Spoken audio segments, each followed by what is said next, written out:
year, Wisconsin-based company 3 Square Market announced its plans to install rice-sized microchips in its employees. The implants can be used to scan into the office building, to purchase food at work, and to log into the computers there. CEO Todd Westby is back with us to talk about how the program is going so far. So Todd, what's it been like? How many of your employees at this point have chosen to have the chip implanted, and how many do you have to go? Yes, to date we have 196 employees and 92 of them are chipped to this day. And what's it been like in terms of their experience? Has anybody said, I want this thing out of me, or when they leave, do they have to get it out? We've had one employee that's left that had it removed. However, the vast majority of our employees absolutely love the conveniences that having this chip in their hand really brings to them. I'm sure you've been asked this a million times, Todd, but why not a badge? Why do you have to implant a piece of equipment into people? If it can be lost, it will be lost. And the very first day that I had this done, I actually had a late night interview and I forgot my ID card, and I thought, I got a chip in my hand. And when I showed up at work, I scanned my hand and I was let in the front door. So it's really a huge convenience factor that the employees seem to like with it. It's very small. I've got a grain of rice in my hand, which I'm told approximates the size of these chips. So I kind of get that. But, we all carry around our phones these days. We don't really lose those too often. Why not just have people use their phone for this kind of thing? Because this is much more convenient. You can do a lot more really with this than you can your phone, as far as I can log into my computer with this, which I do every day. I can log into my phone with it. I can pay for items if I forgot my credit card or my phone. I can log into work. This is the actual size of the chip. I don't know if you can see that, but it is the size of a grain of rice, literally. Yeah, I actually went with the actual grain of rice here, but we're going to shove it into David's wrist. Looks roughly the same. I just wonder, you haven't gotten any pushback at all on this, Todd, at this point? I mean, people are happy to have this. Are they afraid you're tracking them beyond work?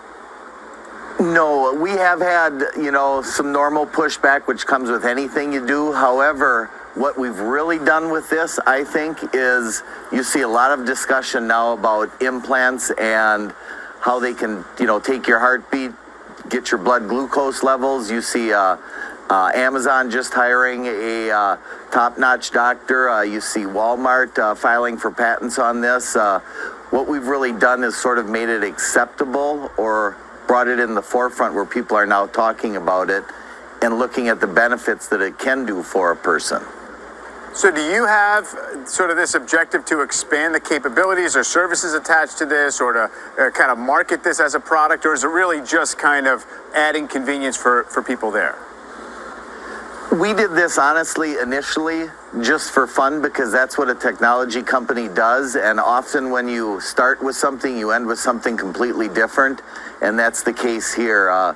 We started with a simple little chip, and now it's evolved into a whole nother business, which we're in development right now, of an actual chip that will be powered by the human body, the heat, and it'll have GPS tracking capabilities along with voice recognition. 10 seconds. How easy is it to get out? Basically, you just puncture your hand with a needle and you can push it right out the same hole. Gave you the idea that you wanted to really be a walking computer? So I've always been a tech enthusiast, and I always try to be on the cutting edge of technology. So that drove Brandon Delali to do what some might believe only takes place in a science fiction movie. It gets inserted into your skin. A chip, and not the type you eat, but a microchip, has been implanted in Brandon's left hand. This one is just a little guy right there. Yeah, I see that right there. Yeah. Definitely. So after that was inserted and the swelling went down, I'm able to open up the front and back door to my house. I can walk up to people and have them tap their phone to my hand and instantly transfer my contact information, my portfolio, my COVID vax card. But Brandon got to thinking, why stop there? He's got two hands, right? And plenty of room for more chips. So I thought, how cool would it be if I could leave my house, no car key, no house key. So 2 weeks ago, right here in Michigan, Brandon got another chip implanted, this one in his right hand, to unlock and start his Tesla. It's a perfect backup, something you can never forget, something that doesn't break, something that won't fail you. And if you think having chips implanted in your body requires a doctor or is costly, well, think again. The chips themselves are anywhere from between $200 and $300, and the install only ran me about $100 because you can go to a local piercing shop who will obviously agree to do the installation. All the programming and coding of putting the apps on the chip, that's all done by me. Moving forward, Brandon is thinking about having other chips implanted in his body. So it'll be inserted right under or right over your breast, and then you can tap your phone to your chest and instantly get temperature readings. And with all this talk about chips, Brandon hopes the chip for the Tesla gets the attention of you-know-who. It would make all this worth it if maybe just like a thumbs up from Elon or something, or a simple emoji. I don't know, that'd be pretty cool. The COVID pandemic has also played a major role in the decrease of cash usage, as banknotes propose a potential hygiene issue when handled. In June, the Federal Reserve reported that the central bank was experiencing a coin shortage after the pandemic effectively stopped the flow of physical currency. I definitely don't like using cash because of the germs aspect. And not that I was using cash that much before, but I find that during COVID especially, I just don't want to use cash as much for this reason. People found that they didn't want to touch cash and exchange cash. And so over the past 6 to 8 months, we've seen the use of cash decline even further. And so I think we're at a tipping point in e-commerce. I think we've accelerated where we were going to be maybe 3 to 5 years, and in months have jumped ahead. And I don't think there's any turning back from that. Cash and electronic payments both come with their own unique advantages and disadvantages. The advantage of electronic payments lies mostly in their convenience. They're simple, they're efficient, they're safe, they're secure. You know, cash can be risky in terms of accepting it, keep holding on to it safely, and then getting it to a bank. A large part of business loss involves cash. I find that Apple Pay is just so easy for me, or Venmo, or these apps just help me track my payments a lot easier, rather than that extra step of signing in online to my bank account and then tracking it that way. However, some lawmakers that support a ban on cashless business say the practice is a form of discrimination toward those who don't have a bank account or line of credit. If you're one of the 40% or more of American families who are living paycheck to paycheck, it's not so easy to just leave a little bit of money in this app and a little bit of money in that app and a little on this card and a little on that. So cash provides flexibility that a lot of these other electronic cards don't. In addition, cash is relatively free, right? People say, people just apply to credit cards. Well, look, the majority of Americans have subprime credit ratings. Subprime credit cards are expensive. Debit cards, yes, they offer access to your bank account. Go over the limit, $35 in overdraft. That's extremely expensive, and that's a cost borne only by people who are running out of money at the end of the month waiting for their next paycheck. I'm in Finland. It's 1 year after the launch of a first-of-its-kind experiment here in the country. We're talking about universal basic income. Here's how it works. Researchers randomly selected 2,000 unemployed people between the ages of 25 and 58 from around Finland. Each month, those 2,000 people receive 560 euros, which is about $670, tax-free. What they do with the money is entirely up to them. The purpose of the experiment is to address unemployment here in Finland. The government hopes that it will encourage unemployed people to take jobs instead of being afraid of losing their unemployment benefits. So 1 year into the experiment, is it working? We went to Finland to find out. It wasn't easy finding someone who's actually receiving the free money. Researchers are keeping the names of the recipients private to try to keep the results consistent. But we did manage to find Mika Rusinen on Facebook, and he agreed to meet us at his office in Tampere, about 2 hours north of Helsinki. So, we are going to meet Mika now at his office. He's here, he's agreed to meet us during his lunch break. The fact that we're meeting him at his office is actually a promising sign. It means he has a job, so we'll see what he has to say. Hi, Mika. Hi. Nice to meet you. Nice to meet I'm you Elizabeth. too. Thanks so much for having us here today. Okay, great. Actually, Let's go get inside. started. Cool. Yeah. Mika was doing an internship at an IT company where he now works full-time when he found out he was selected for Finland's basic income trial. When you first found out that you were going to be part of the trial, did you tell people or did you want to keep it secret? When I first received the letter, I opened it. I didn't understand it at all, and so I gave it to my wife and asked about her, what the heck is this? Mika had been unemployed for 16 months before he decided to go back to school to switch career paths into IT. Do you find there's less bureaucracy than there was when you were receiving benefits for being unemployed? Yeah, definitely, and that's the best part of the basic income, that it would mean much less bureaucracy. People who are using the system are already using the system. The basic income encourages people to do work. Mika said the 560 euros a month wouldn't be enough to live on, but it's given him flexibility for things like a family vacation or the possibility of starting his own business. He's proud to be part of the experiment in Finland, but he's not sold on the idea that you should continue receiving free cash even when you're well off. There's no getting out. If I won $1 million at the lottery, they would still give it to me. It's a pretty weird idea. Yeah. It's strange. Fast to deceit. What's holding fast to some old doctrine that you can't prove? What's holding fast to it? A lot of these guys can't prove a ship nowhere, but they hold fast to it. A chip nowhere. A half a moon, dark moon, nowhere. Bring that forever is continuing, never stop dream. They hold fast deceit. They refuse to return. See, they hold fast to deceit. What's holding fast to some old doctrine that you can't prove? What's holding fast to it? A lot of these guys can't prove a ship nowhere, but they hold fast to it. A chip nowhere. We in June! Ain't no microchips! It's June!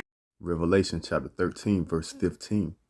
And he had power to give life unto the image of the beast, that the image of the beast should both speak and cause that as many as would not worship the image of the beast should be killed. And as you can see, the beast is speaking. All right. You see the media out here playing the imagery, speaking for the beast. All right. Manipulating and propaganda and programming you simpletons into thinking that this is gonna be the way to go, man. This is them giving power. This is who is the he that got the power, man. Esau, Edom, Idumea, the so-called white man. He has the power to give life unto the image of the beast. And what is that image? His new world order, man. This is the power structure that he's trying to set in place, man. So he is that he. He is the one that's giving power and giving life unto the image of the beast. And he's doing it through his media, through his propaganda machine. That the image of the beast should both speak and cause that as many as would not worship the image of the beast should be killed. So if you don't want to go along with this man's so-called new world order, one world order, all right, the digital reset, the fourth industrial revolution, man merging with machine. If you don't want to go along with the get along, it's going to come to a point where you're going to be called the enemy, man. You're going to be looked as a black sheep, man. And the beast is going to have it where you should be killed, man. That you're going to look, they're going to paint you up to be an outsider, an outlaw. Verse 16, and he calls of all, both small, great, rich and poor, free and bond. That's everybody, man, on this earth, man. That encaps everybody, man. And he calls of all. Who is this he? The so-called white man, Esau, Edom, Idumea, man. The wicked, man. The ruler of the earth at this present time and point, man. Job 9:24, man. The earth is given into the hands of the wicked, man. That is who is that he, man. The so-called white man. He calls of all, both small, great, rich, and poor, free and bond to receive a mark in their right hand or in their foreheads. And you saying that being established and happening right before your eyes, man. This is what you call prophecy manifesting into reality, man. This is what you seeing in the video, man. Verse 17, and that no man might buy or sell save he had the mark, the grain of rice, the RFID, the CHIP, the MOTB, and that no man might buy or sell save he had that mark, or the name of the beast, or the number of his name, which that mark is going to come with the name of the beast, man. That mark is going to come with the number of his name. When you get that mark, it's going to come with a barcode, man. All right, you're going to get a number that's going to come with that barcode, and you're going to be locked into the system. And that name of that beast is going to be that system that you locked in, man. So you're going to get the name of the beast if you accept that RFID, that grain of rice, man. And you're going to have the number of his name, man. Verse 18, here is wisdom. Let him that have understanding count the number of the beast, for it is the number of a man. Yeah, this beast is of a man. All right, this system, this numbering system, because that's what it is, man. They're just trying to figure out a way to number everybody and to keep track of everybody, man. They trying to fulfill a certain prophecy. All right. The Most High said if you could number the children of Israel, then he will forget about Israel. Paraphrasing. So this is what this whole system is set up to do, man. He's trying to number you so-called Negroes, Latinos, and Native Americans, man, which you are the biblical Israelites according to your father, not according to your skin color. Again, according to your father, not according to your skin color, man. That's why he have these cassettes, letters that come out where Esau is always trying to number and see how many people is where. This man is trying to fulfill a prophecy, man, to where the Most High will forget his children, man. Which are you so-called Negroes, Latinos, and Native Americans, man. So this is his system, man. This is this man trying to number you, man. And his number is 603 man, which is exactly how the barcode is broken down into, man. Which the barcode gives this man a way of tracking commodities, all right, and understanding where the commodity is, how much of the commodity it is, and where it's going and where it's at, man. And that's exactly what this MOTB, the CHIP, will give this man, the exact information that it will give this man. And this is what he's seeking to do, man. But let these other Israelite groups tell you, ain't no microchip. It's June. Yeah, we in June. Ain't no microchips. It's June. Another Sunday morning cabinet meeting in Jerusalem with another crowded Israeli public agenda. And still another week where one issue tops the list. We are carrying out an intensive campaign, the goal of which is to prevent the signing of the dangerous nuclear agreement between Iran and the world's major powers. Leaving for Washington Monday, the head of Israel's Mossad intelligence agency, as Prime Minister Lapid insists the strategy of working with the Biden administration is bearing fruit. The reservations that we presented to the U.S. administration have been taken into account. We have also spoken with our other partners. Israel's continued campaign comes as nuclear talks themselves move in fits and starts toward the finish line. The latest maneuver, Iran sticking to its demand that inspections of past nuclear activity end. The Biden administration is rejecting that so far. 2 warnings to an American destroyer to prevent possible incidents. Jamaran seized the 2 vessels. And tensions beyond the nuclear arena remain high. Here, the Iranian Navy seizing 2 U.S. sea drones in the Red Sea Thursday, which were quickly released. An episode pointing to one possible scenario once a new nuclear deal is reached: that the United States continues to clash with Iran to contain Iran's regional expansion. Even if Israel cannot realistically stop a deal, maybe it can point the Biden administration in that direction. In all the approaches to Washington, maybe that's Jerusalem's real goal. Yeah, that is Jerusalem. Well, they ain't Jerusalem, all right? That is what those small hats, those phonies over there in the land claiming to build people that they're not. That is their real goal, man. That's exactly what's gonna happen, man. They finna do the will of the Heavenly Father, man. Yahweh by Hashem, Yahweh Shah, man. This is the real goal, man. Jeremiah chapter 49, verse 20. Therefore, hear the counsel of the Lord. Listen up, man. Hear the words of the Lord, man. This is what's finna take place, man. That he have taken against Edom. Who is Edom? The so-called white man. And his purposes that he have proposed against the inhabitants of Teman. Surely the least of the flock, those small hatters, those people in the land of Israel claiming to be a people that they're not, shall draw them out, man. You see that? They finna draw Babylon, aka America. They finna draw them out. Draw them out where? Into the third woe, man. World War III, man.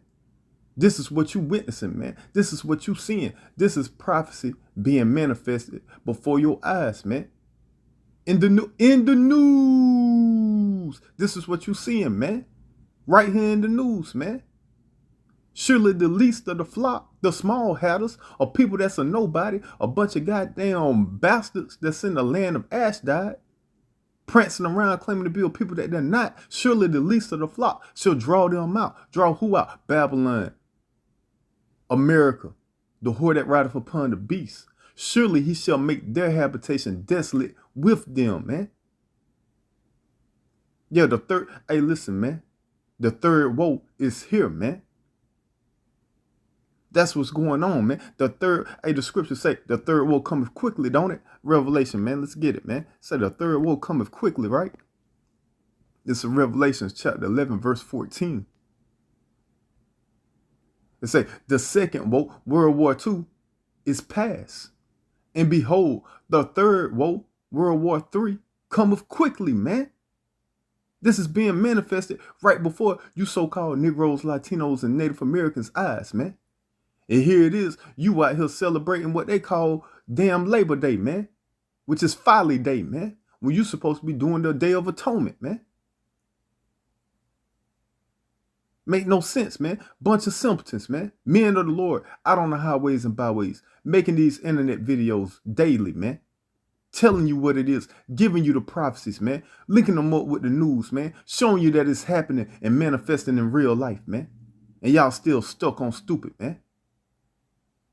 A bunch of damn can't get rights, man. Rebellious ass children, man. Hey, what manners of people ought you to be, man? Let's go to, hold on, man. Got the damn phone blacking out on me. Hey, we still with it though, man. Let's go to 2 Peter, man. Hey, man, what manner of people ought you to be, man, right now, man? Let's go to 2 Peter chapter 3, man. You out here celebrating what they call Labor Day when your ass finna soon be out of job, man, with no labor, man. 2 Peter chapter 3, verse 11. Seeing then that all these things shall be dissolved. Yeah, seeing then that all this shit that you see right now in this kingdom, this shit about to be dissolved, man. Didn't the scripture just tell you that the least of the flock shall draw them out and it's going to leave their habitation desolate with them? Yeah, man, this place is about to be left desolate, man. All these things that you see, all these things that you chasing, trying to get a slice of the American pie, a piece of the American dream, this shit is about to be dissolved, man. So what manner of persons ought ye to be, man? You're supposed to be in all holy conversation and godliness, man. And looking for and hastening to the coming of the day of God, man. This is what you're supposed to be doing.